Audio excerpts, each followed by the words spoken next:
안녕하세요. 하기중학교 1학년 여러분. 9월 9일 6교시 도덕 수업 시작하도록 하겠습니다. 오래간만에 또 만나는 것 같네요.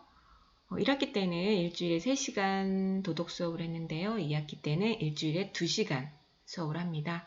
그리고 주제 선택과 진로 탐색 시간에 또 여러분과 수업을 함께 하게 됩니다. 오늘 아침에는 비가 오네요. 기온이 뚝 떨어지고 선선해요. 이런 때 환절기에 여러분들 건강 유의하셔야 됩니다. 특히 요즘 같은데 감기가 걸려서 발열 현상이 나타나면 여러분들 금요일 날 학교에 올 수가 없어요. 학교 너무너무 오고 싶잖아요. 그렇죠?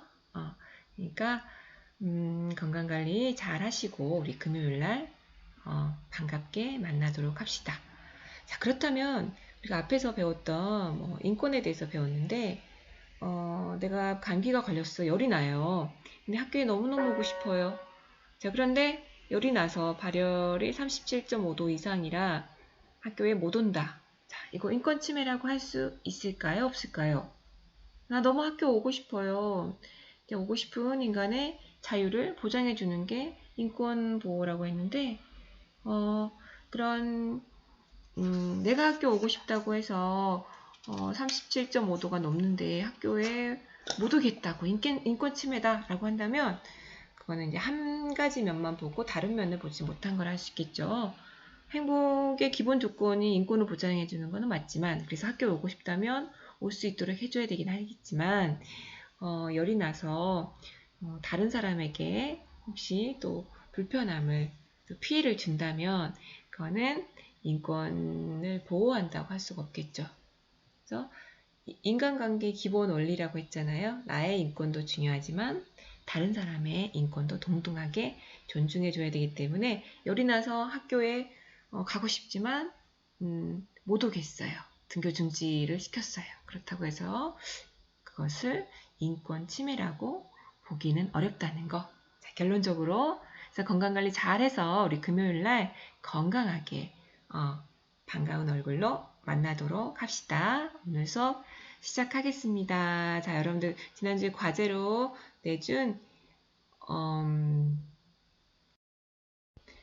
자, 학급 인권 선언문 5가지 한번 공유하도록 하겠습니다. 1번 안유림 학생이 적은 인권 선언문 볼까요? 자, 학급 내에서 인권 선언문 5가지. 1. 상대방이 나와 다른 가치관을 가졌더라도 이해하고 싫어하지 않기. 2번째, 상대방과 나의 어떤 일에 대한 생각이나 방법이 달라도 내 의견만 고집하지 않고 차근차근 모두 들어본 후에 더 적절한 방법 고르기.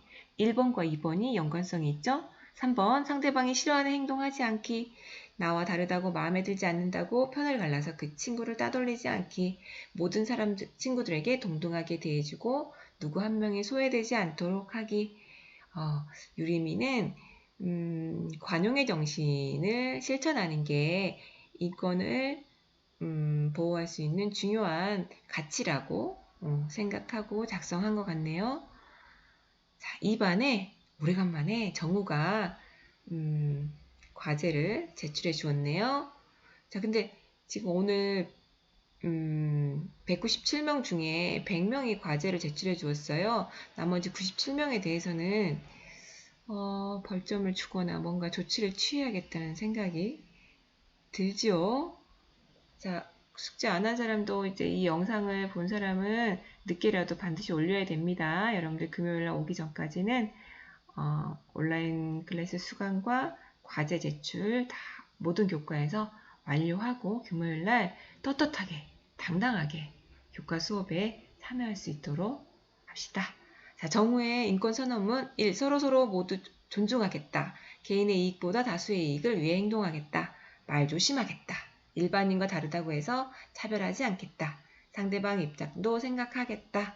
네, 그렇죠. 나와 좀 다르다고 해서 차별하지 않겠다고 하는 유리미의 선언문과 맥을 같이 하죠.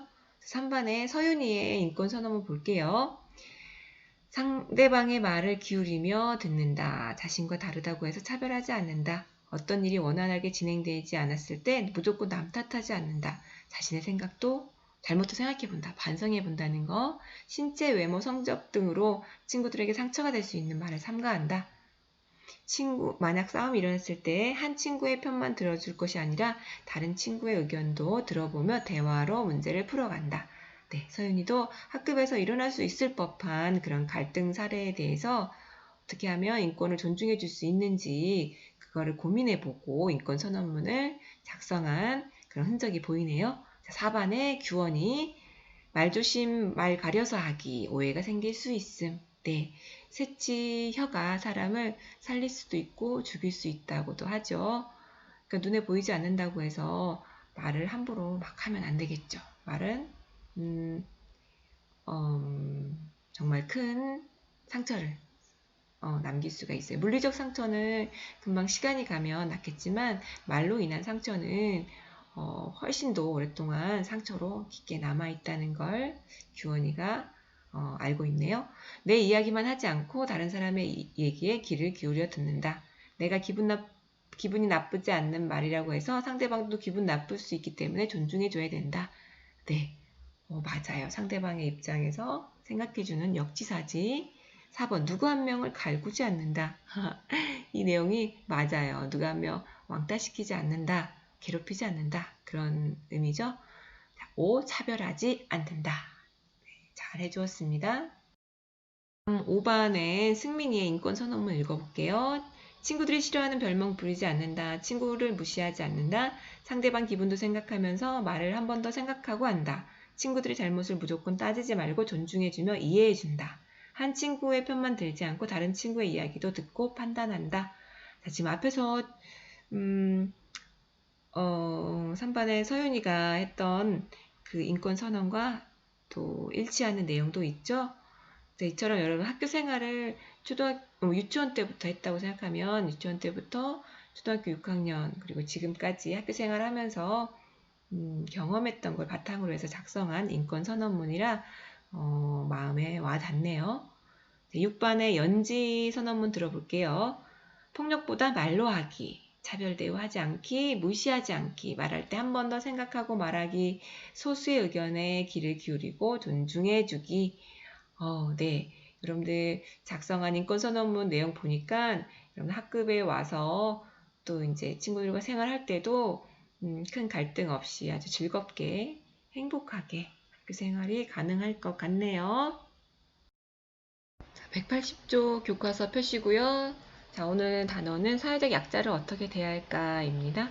사회적 약자란 어떤 사람을 말하며 또 사회적 약자는 또 구체적으로 어떤 사람들이 있는지 한번 알아볼게요.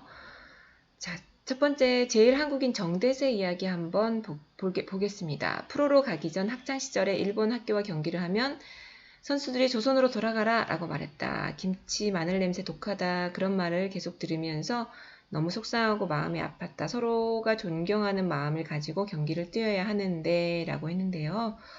일본에서 제일 한국인으로서 정대세가 차별받고 손가락질 받고 했던 불링을 당한 거네요. 괴롭힘 당하고 했던 그런 이야기가 있는데요. 우리가 이 이야기 딱 들었을 때 되게 속상하고 안타깝다는 생각이 들죠. 정대세 한번 사진 볼까요? 네, 근데 이제 정대세 보면 키도 크고 등치도 되게 좋고 그리고 이제 잘 나가는 일본의 프로 축구 선수이고 해서 사회적 약자라고 볼 수 있을까라고 생각할 수도 있겠지만 어떤 면에서 보면 차별 대우를 받는 사람 이런 사람들을 사회적 약자라고 본다는 거죠. 그렇다면 정대세가 그 일본에서는 차별 대우 받고 약자라고 볼 수 있는데 그럼 대한민국 사회에서 현재 정대세처럼 차별 대우 받는 그러한 사람들은 또 누가 있을까 한번 생각해 볼 필요가 있겠죠. 누가 있을까요? 한국에 살면서 차별 대우받는 그런 사람들 누가 있을까 한번 생각해 봅시다. 자, 앞단원에서 배웠던 내용과 다 연결되는데요. 사회적 약자란 여러 가지 자기가 처한 조건과 환경에 따라서 인권을 잘 보장받지 못하는 사람들이라고 할 수 있겠죠. 그죠?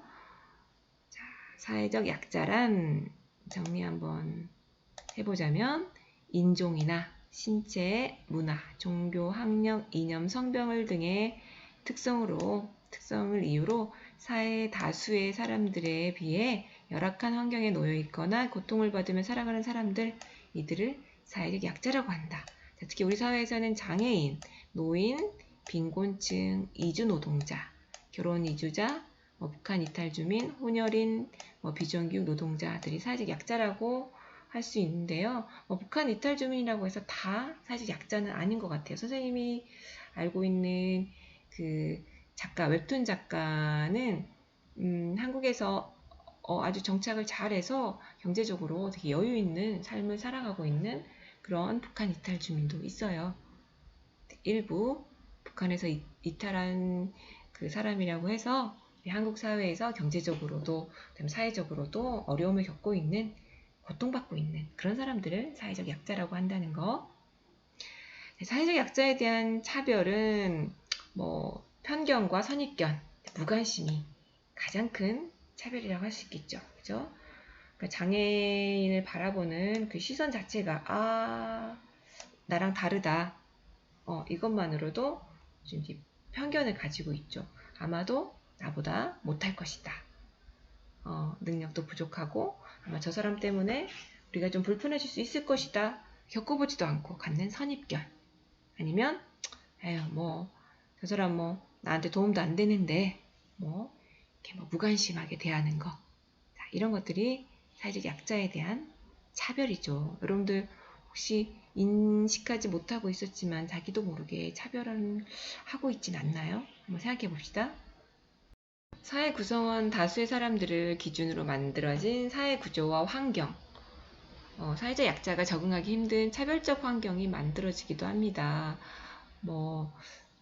대부분의 사람들이 편리하고 살기 좋다면 소수의 사람들은 그냥 너희는 소수니까 받아들여야 된다.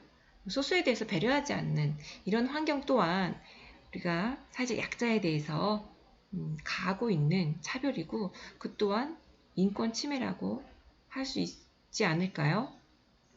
소수라고 해서, 약자라고 해서 다 이러한 차별을 다 감내하고 받아들여야 되는 건 아니라는 거. 근데 우리는 그동안 경제적으로 경제 발전이 중요하고 사회가 워낙에 빠르게 변화하고 했기 때문에 이런 소수의 사회적 약자들이 고통받고 차별받는 거에 대해서는 어쩌면 모른 척하거나 아니면 알더라도 그냥 더 많은 사람들을 위한 편의를 제공하기 위해서 이들에 대한 그 차별을 그냥 정당화하지 않았나, 이것도 한번 우리 사회가 반성해야 될 부분이라는 거죠.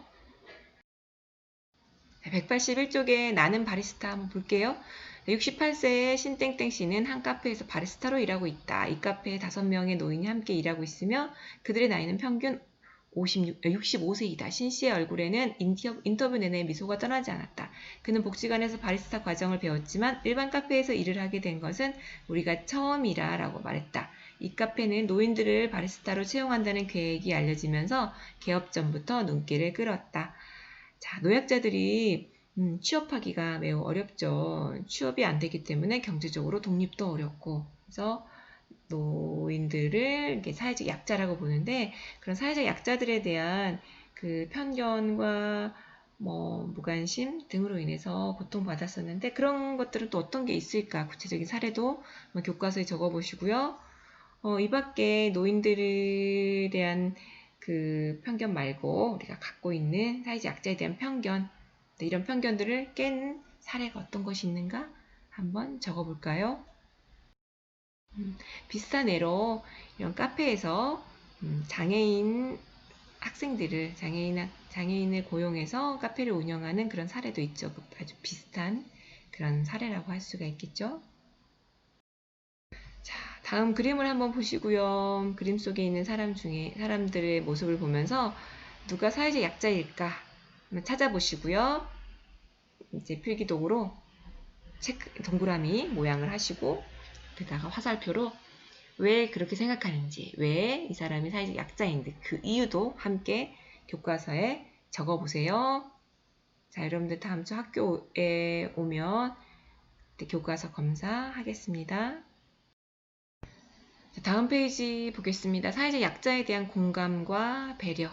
자, 그럼 우리 사회적 약자들이 우리와 함께 더불어 살아가고 있는데요. 물론 또 우리 또한 사회적 약자라고 볼 수도 있어요. 어떤 면에서는. 그들이 이제 소수이고 약자이기 때문에 그들에 대한 배려가 그리고 공감이 필요합니다. 사회적 약자에 대한 개인적인 노력은 어떤 게 있을까요? 한번 볼까요? 자, 첫 번째, 사회적 약자에 대한 편견을 버려야 됩니다. 그래요. 장애인이라고 해서, 노인이라고 해서 능력이 없을 것이다. 우리 회사에 취업을 해도 도움이 안 될 것이다. 라고 하는 그들에 대한 편견을 버려야 되겠죠. 사람들은 각자 다른 조건과 환경에서 다른 경험하면서 살았기 때문에 각자의 그런 삶의 방식을 존중해 줘야 되고, 그들의 삶이 또 우리에게는 많은 깨달음과 영감을 또 줄 수도 있는 거고, 우린 더불어 살아가야 되는 그런 사람인데 그들에 대한 편견을 깨는 게 가장 중요하죠. 자, 그 다음에 두 번째, 사회적 약자의 고통을 공감하고 배려하는 마음. 자, 저 사람이 저런 자기가 처한 신체적인 조건이나 환경으로 인해서 어떤 고통을 겪고 있을까 공감 함께 느껴보고 그들의 그런 어려움을 배려하는 마음이 있어야 되겠죠. 다음 사례를 한번 볼게요. 윌리엄 문은 아주 머리가 좋고 재주가 뛰어난 영국 대학생이다. 그런데 그는 자신의 지식을 남용하여 다른 사람을 종종 무시했다. 그런데 어느 날 그에게 큰 사고가 일어나서 두 눈을 잃었고 아무것도 할 수 없다는 절망으로 괴로워했다. 그는 문득 자신이 거리에서 무시했던 시각장애인이 떠올랐고 그에게 미안한 마음이 들었다. 그는 한 가지 소망을 품고 시각장애인들을 위한 연구를 시작했다. 수많은 아이디어를 냈고 실제로 적용해 보면서 마침내 시각장애인들이 손으로 글을 읽을 수 있는 문 타이프를 개발했다. 자, 윌리엄 문은 자기가 장애인이 되기 전에는 그들의 시각장애인의 고통을 공감하지 못했고 그들에 대해서 좀 무시하는 듯한 그런 태도를 보였는데요. 직접 자신이 경험해 보면서 그들의 고통을 공감하고 그들의 고통을 극복할 수 있는 그런 그 문 타이프를 개발했다는 거죠. 근데 우리가 직접 이런 시각장애인이 되고서만 공감해 볼 수 있는 게 아니라 우리는 도덕적 상상력이 있기 때문에 그 사회적 약자가 처한 입장에 대해서 공감해 보고 그들을 충분히 배려할 수 있는 그런 능력이 있죠. 그게 인간이죠. 다음으로 사회적 약자를 위한 개인적인 노력 두 번째는 사회적 약자를 돕는 것은 인간의 도리임을 잊지 말아야 된다. 사회적 약자를 돕는다라고 한다면 시혜가 아닌 시혜란 옆에 나왔어요. 은혜를 베푼다. 나는 너보다 훨씬 더 건강하니까 너보다 상태가 좋은 상태에 있으니까 내가 널 은혜를 베푼다, 도와준다 라는 그런 차원이 아니라 존중의 관점에서 존중과 배려의 차원에서 이런 도움을 주어야 되겠죠. 이는 누구나 행복을 추구할 수 있는 공동체를 만들기 위한 것이죠. 자, 그 다음에 두 번째, 사회적 약자를 보호하기 위한 사회적 노력. 개인적인 노력만으로는 한계가 있잖아요. 사회 국가적으로 어떻게 노력하고 있는가? 자, 먼저 사회적 약자를 지원하는 제도와 법 시행이 중요합니다. 법적으로 보호해 줘야겠죠. 특히 요즘처럼 코로나19 상황에서는 가장 고통받는 사람, 물론 다들 스트레스 받고 힘들죠. 성인 3명 중에 1명은 코로나 블루, 코로나 우울증에 고통받고 있다고 하기도 하고요. 여러분들도 지금 중학교 1학년 들어오자마자 코로나19로 인해서 힘들고 어렵잖아요. 그치? 그래서 근데 다들 힘들긴 하지만 특히 힘든 사람은 아마 사회적 약자들, 그러니까 노약자, 그 다음에 결혼 이주 여성들, 그 다음에 취업을 위해서 우리나라에 온 외국인 노동자들, 그 다음에 특히나 사회적 약자들이 더 많은 어려움에 처해 있다는 거. 자, 그래서 그들이 어렵다 도와줘야 된다라고 말로만 하거나 아니면 개인적으로 도움을 준 데는 한계가 있기 때문에 그 약자를 지원하는 제도와 법이 적극적으로 시행이 돼야 된다는 거죠. 그래서 우리나라의 사회보장기본법, 여성과 장애인 의무 채용, 저소득층 생계 지원 등의 제도가 있고요. 국정은 이번에 2차 재난지원금을 지급한다고 하잖아요. 전 국민에게 주는 게 아니라 뭐 차등 선별적 지원을 한다고 하는데 그 국가에서 그런 엄청난 예산을 들여서 지원하는 것도 사회적 약자를 보호하기 위한 사회적 노력이라고 볼 수가 있겠습니다. 자, 다음으로 사회적 약자는 자신이 노력한 만큼의 정당한 대우를 받고 임금과 기회에서 차별받지 않는 사회적 분위기를 조성해야 됩니다. 사회적 약자를 계속해서 이제 국가적으로 이제 돈을 주고 채용을 많이 해주고 이런 법과 제도도 중요하겠지만 사회 전체적으로 분위기가 이런 약자를 배려하는 분위기 형성이 돼야 된다는 거죠. 그래서 사회적 약자도 어디에서 살더라도 인간다운 삶을 살 수 있으며 인권을 보장받는 그런 사회를 만들어야 된다는 것입니다. 사회적 약자를 보호하는 사회적 분위기와 제도는 사회 다수의 사람을 보호하고 사회를 신뢰하는 바탕이 되죠. 특히 이제 한국이 코로나19 상황에서 국제적인 그 방역이라든가 진단이라든가 있어서 신뢰도가 많이 높아졌잖아요. 그치? 근데 그게 이런 가장 중요한 것은 우리 한국 사회에서 코로나가 걸려도 가난하고 장애를 갖고 있고 기저질환을 가지고 있어도 그들이 곧 사회적 약자잖아요. 그들을 보호해줘야 된다. 그들을 먼저 지원해줘야 된다. 라고 하는 그런 사회적인 공감대, 사회적인 분위기가 어느 정도는 있다라는 거죠. 그렇기 때문에 우리가 살아가면서 우리 사회에 대한, 국가에 대한 신뢰가 있는 거죠. 그렇죠? 마지막을 국뽕으로 마무리 짓는 것 같아서 조금 그렇긴 한데요. 하여튼 충분히 사회적 약자가 보호받는 그런 나라이기 때문에 우리가 자부심을 가져도 될 것 같습니다. 우리 대한민국 국민으로서. 사회적 약자 되기 활동은 그냥 넘어가도록 할게요. 모둠 활동 불가하니까.